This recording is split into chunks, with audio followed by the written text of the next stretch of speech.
The Realme GT8 comes with 6.79 inches Quad HD plus AMOLED display and 144Hz refresh rate.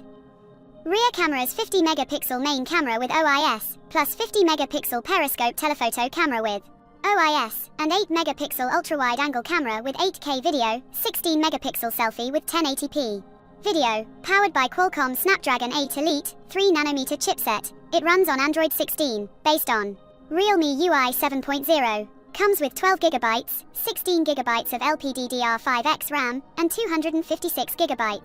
512GB, 1TB of UFS 4.0 onboard storage, no microSD card, backed by a massive 7000 mAh battery, with 100-watt fast charging, measures 8.3mm thickness, and 214 grams weight, and colors blue, white, and green. Other features, includes in-display fingerprint sensor, dual SIM 5G, Wi-Fi 7, Bluetooth 6.0, GPS, NFC, USB Type-C charging, Type-C jack, stereo speakers, IR blaster, and IP68, IP69 rating. Pricing starts at 2,899 Chinese yuan for the 12GB plus 256GB model.